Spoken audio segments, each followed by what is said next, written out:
எல்லாருக்கும் வணக்கம். நான் உங்கள் சக்தி. இந்த வீடியோவில் வந்து பார்த்தீங்கன்னா துரந்தர் 2 தி ரெவெஞ்ச் படத்தினுடைய ரிவ்யூ தான் வந்து பார்க்க போகிறோம். இந்த படத்தினுடைய ஒன்லைனர் ஸ்டோரி என்ன அப்படின்னா, அஸ் யூசுவல் இந்த வந்து துரந்தர் 1னுடைய சீக்குவலாக தான் அந்த படம் வந்து எடுத்திருக்காங்க. அதில் வந்து பார்த்தீங்கன்னா அந்த மிகப்பெரிய கராச்சியில் சொசைட்டிலே இருக்கக்கூடிய மிகப்பெரிய டானை வந்து நம்மளால் வந்து போட்டுருவாப்புல. ஸோ அதுக்கப்புறம் அவருடைய பிளேஸுக்கு இவர் வந்தாரா அப்படின்னு பார்த்தா அவர் வந்துருக்க மாட்டார், அவர் தம்பி தான் வந்திருப்பாப்புல. ஸோ அதுக்கப்புறம் நம்ம தலைவே அங்கே இருக்கக்கூடிய மிகப்பெரிய டானெல்லாம் அழித்து எப்படி இந்தியாவுக்கு நடக்கக்கூடிய அந்த பிரச்சனைகள்லாம் அந்த தடுக்கிறாப்புல அப்படின்றது தான் இந்த படத்தினுடைய ஒன்லைனர் ஸ்டோரி. ஸோ அந்த துரந்தர் எங்கே விட்டாங்களோ அதுல இருந்து அப்படியே வந்து கண்டினியூ பண்ணிட்டு இருக்காங்க. ஓகே, இந்த படத்தினுடைய பாசிட்டிவ்லாம் என்ன, நெகட்டிவ்லாம் என்ன அப்படின்றத இப்போ பார்த்தோம். படத்தில் மிகப்பெரிய பாசிட்டிவ் என்ன அப்படின்னா, படத்தினுடைய மேக்கிங்க கிட்டத்தட்ட ஒரு ஹாலிவுட் படம் பார்த்தா எந்த ரேஞ்சுக்கு எந்த குவாலிட்டியில் இருக்குமோ அந்த அளவுக்கு வந்து விஷுவல் வந்து பண்ணியிருக்காங்க. ஸோ சினிமாட்டோகிராஃபரும் சும்மா பூந்து விளையாடி இருக்காப்புல.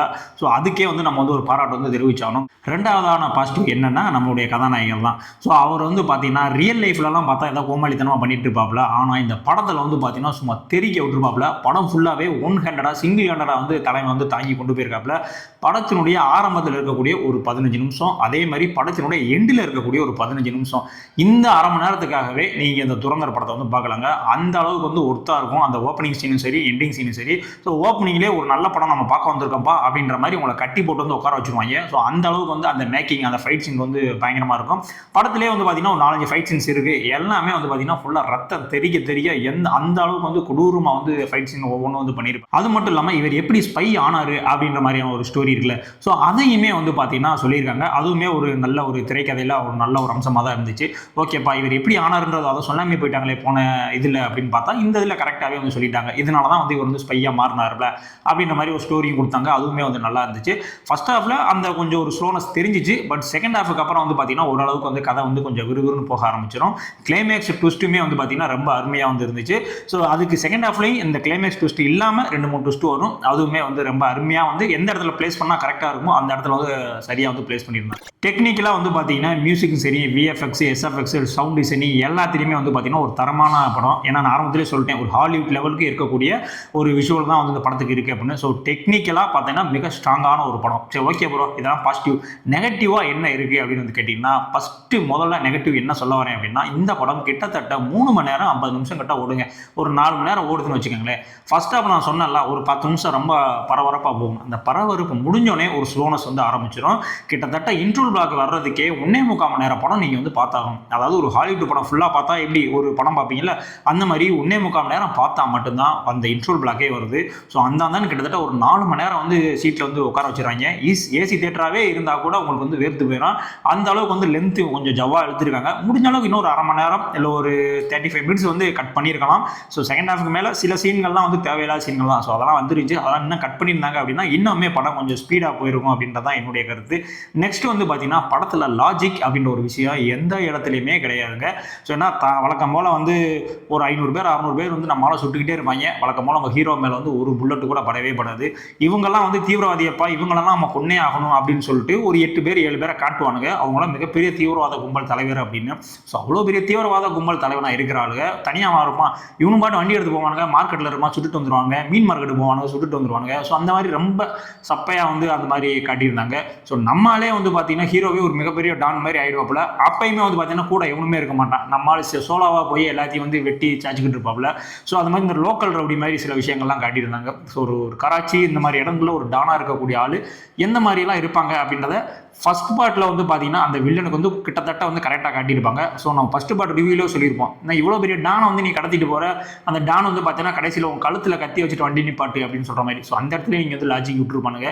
ஸோ அந்த மாதிரி லாஜிக் ஹோல்ஸ் வந்து அங்கங்கே இருக்குது. ஸோ நீ அதெல்லாம் லாஜிக்லாம் பார்க்க மாட்டீங்க அப்படின்னா உங்களுக்கு வந்து ஒரு நல்ல படமாக கூட தெரிய வாய்ப்பு இருக்குது. அடுத்தபடியாக வந்து பார்த்தீங்கன்னா இந்த படம் ஆக்சுவலாக ஒரு பாகிஸ்தான் அண்டு இந்தியா, ஸோ இவங்களுக்குள்ள நடக்கக்கூடிய அந்த ஒரு தீவிரவாத சம்பந்தமான விஷயங்களை தானே பேசிகிட்டு இருக்கு. ஆனால் படம் போக போக வந்து பார்த்தீங்கன்னா டோட்டலாக வந்து அதிலிருந்து வெளியேறி இது வந்து ஒரு ஹிந்து முஸ்லீமுக்கான ஒரு சண்டை, ஒரு ஃபைட் மாதிரியான விஷயமா வந்து இந்த படம் வந்து மாற்றி விட்டுருச்சு. ஸோ இது வந்து ஒரு மிகப்பெரிய சர்ச்சையை வந்து உருவாக்கும். ஏன்னா நான் வந்து ஹிந்தியில் சப்டைட்டில் தான் பார்த்தேன். ஆக்சுவலாக அது தமிழில் வந்து இந்த டைலாக்ஸ்லாம் வந்து அவங்க எப்படி பண்ணியிருக்கானுங்க அப்படின்ற மாதிரி விஷயங்கள் தெரியல. ஸோ தமிழ் டப்புடு வந்த பிறகு தெரியும் ஆக்சுவலாக அதெல்லாம் எப்படி இருக்குது அப்படின்னு. ஸோ அந்த பாகிஸ்தான் இந்தியான்ற விஷயம் டோட்டலாக வந்து அவாய்ட் ஆகி முழுவதுமாக ஒரு ஹிந்து முஸ்லீம் படமாக வந்து ஃபைனலாக வந்து போர்ட்ரேட் பண்ணுறாங்க. ஸோ இது வந்து டோட்டலாகவே வந்து எனக்கு வந்து ஒரு மைனஸாக வந்து பட்டுச்சு அப்படின்னு நினைக்கிறேன். ஸோ இதனாலேயே கூட இவனுக்கு அந்த ரம்ஜானுக்கு வந்து ரிலீஸ்க்கு வந்து பிளான் பண்ணியிருப்பாங்க. இது மட்டும் இல்லாமல் இந்த டிமானிசேஷன் ஒரு விஷயம் நடந்துச்சு. பண மதிப்பிழப்பு இந்த மாதிரி நான் 500,000 தடை பண்ணுறேன் அப்படின்ற மாதிரி ஒரு விஷயம். அதுக்கு ஒரு கதையை சொல்லி இந்த கதைனால தான் நம்மால் வந்து இதெல்லாம் வந்து தடை பண்ணாங்க, இதுக்கு பின்னாடி இவ்வளோ பெரிய விஷயங்கள்லாம் இருக்குப்பா அப்படின்னு சொல்லிட்டு அதுக்கு ஒரு சப்ப கதை வந்து கட்டி வச்சிருக்கானுங்க. இதெல்லாம் வந்து ஏற்றுக்கிற மாதிரியே இல்லை. டே என்னவோ நீவாடு சொல்லிட்டு இருக்க, அந்த சமயத்தில் நாங்களாம் என்ன பாடுபட்டோம் அப்படின்றது எங்களுக்கு தான் தெரியும் அப்படின்ற மாதிரி நம்மளுக்கு தோணுச்சு. ஸோ அது ஏற்றுக்கொள்ளும்படியா இல்லை. பட் நீங்கள் பாருங்கள். ஆனால் தேட்டரில் நிறைய பேருக்கு வந்து பார்த்தீங்கன்னா அதுக்கு வந்து கிளாப்ஸ் எல்லாம் பண்ணிட்டு இருந்தாங்க. சரி ஓகே, அவங்க ஏதாவது சங்கி குரூப்பாக இருக்கிறதுக்கான வாய்ப்புகள் வந்து அதிகமாக இருக்குது. அது மட்டும் இல்லாமல் ஹீரோவுக்கும் கதாநாயகிக்கும் இடையான அந்த பாண்டிங் நம்ம வந்து ஃபர்ஸ்ட் பார்ட் ரிவ்யூலையும் சொல்லிட்டோம். இந்த பொண்ணுக்கு எப்படிதான் இந்த விமான லவ் வந்துச்சு அப்படின்ற ஒரு எக்ஸ்பிளனேஷன் கூட கொடுக்கலையே அப்படின்னு. ஸோ அதே மாதிரி தான் அந்த செகண்ட் ஹாஃப்லையும் டோட்டலாக வந்து அந்த பாண்டிங் வந்து கொஞ்சம் கூட செட் ஆகலை. ஏன்னா எனக்கு ஒர்க் அவுட்டும் ஆகலை. இவங்க வந்து பிரிஞ்சிடக்கூடாதுப்பா, இவங்க சேர்ந்து கொடுப்பான், அந்த மாதிரி எந்த ஃபீலுமே வரல. டோட்டலாகவே வந்து அவங்களுடைய கெமிஸ்ட்ரி வந்து அவுட்டு அப்படின்ற மாதிரி தான் நான் சொல்லுவேன். இது மட்டும் இல்லாமல் மிகப்பெரிய பதவியில் இருக்கிற ஒரு ரியல் லைஃப் கேரக்டரவே வந்து ஒரு கேமியா பண்ண வச்சிருக்கானுங்க. ஸோ அதை நான் யாரும் சொல்ல விரும்பலை. நீங்கள் போய் படம் பார்த்தீங்க அப்படின்னா உங்களுக்கே தெரியும்.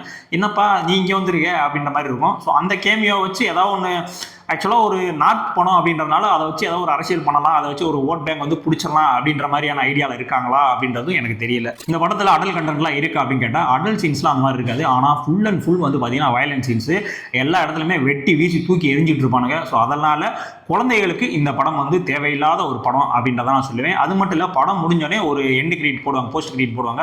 ஸோ நீ அதையும் வந்து பார்த்துட்டு போங்க. மேபி துரந்தர் பார்ட் 3 அப்படின்றது வராது கூட வாய்ப்புகள் வந்து அதிகமாக இருக்குது. மொத்தத்தில் அந்த படம் எப்படி இருக்குது அப்படின்னு கேட்டிங்கன்னா, நான் சொன்ன மாதிரி டெக்னிக்கலாக ஒரு தரமான படம். ஒரு 3.5 மணி நேரம் 3.25 நேரம் படமாக இருந்தாலும் உங்களை ஓரளவுக்கு உட்கார வச்சு ஓகேப்பா ஒரு நல்ல படம் பார்த்தோம் அப்படின்ற மாதிரி கிளைமேக்ஸில் வந்து அனுப்பிச்சி விட்ருவானுங்க. மெயினாக இந்த சங்கியாளர்கள்லாம் இருந்தாங்க அப்படின்னா அவங்களுக்கு இந்த படம் ரொம்பவுமே வந்து பிடிச்ச படமாக இருக்கும். ஏன்னா அவங்க நிறைய விஷயத்துக்கு வந்து கேள்வி பதில் தெரியாமல் இருந்தானுங்க. அதுக்கு ஃபுல்லாக முட்டு கொடுக்குற மாதிரியான நிறைய சீன்ஸ் வந்து இந்த படத்தில் இருக்குது. ஸோ அதனாலேயே உங்களுக்கு இந்த படம் வந்து பிடிக்கும். இப்போ தமிழில் வந்து பார்ட் 1 எடுத்தால் என்ன பண்ணணும், பார்ட் 2 எதுக்கு எடுக்கிறானுங்க, பார்ட் 1ல் வந்து இந்த படம் வந்து இவ்வளோ கலெக்ஷன் பண்ணிச்சு, ஸோ இந்த படம் வந்து இவ்வளோ ஃபேமஸ் ஆச்சு, ஸோ அதெல்லாம் வந்து நம்ம இதில் பீட் பண்ணணும் அப்படின்னு நினச்சி எடுப்பானுங்க. டோட்டலாக அந்த பார்ட் 1 பேரை வந்து கெடுத்து போடுவானுங்கள. அந்த மாதிரி விஷயங்கள் இதில் வந்து நடக்கவே இல்லை. பார்ட் 1 என்ன பண்ணானுங்களோ அதே தான் பார்ட் 2லையும் பண்ணியிருக்காங்க. அதை நீங்கள் எந்த அளவுக்கு என்ஜாய் பண்ணுவீங்களோ கண்டிப்பாக இந்த படத்தையும் அந்த அளவுக்கு வந்து என்ஜாய் பண்ணுவீங்க.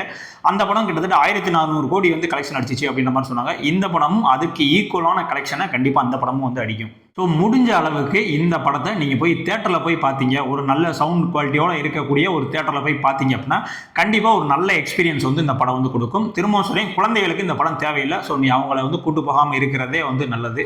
ஸோ இந்த ரிவ்யூ உங்களுக்கு பிடிச்சிருந்துச்சி அப்படின்னா கண்டிப்பாக வந்து நம்மளுடைய கமெண்ட்ஸில் வந்து சொல்லிட்டு போங்க ரிவ்யூ எப்படி இருந்துச்சு அப்படின்னு. படம் பார்த்துட்டு வந்து சொல்லுங்கள். படம் பார்க்காமே வந்துட்டு என்னடா நீ அப்படி சொல்கிற எப்படி சொல்கிற அப்படின்லாம் வந்து திட்ட வேணாம். ஸோ இதே மாதிரியான அடுத்த ஒரு ரிவ்யூவில் வந்து உங்களை சந்திக்கிறேன். பாய்.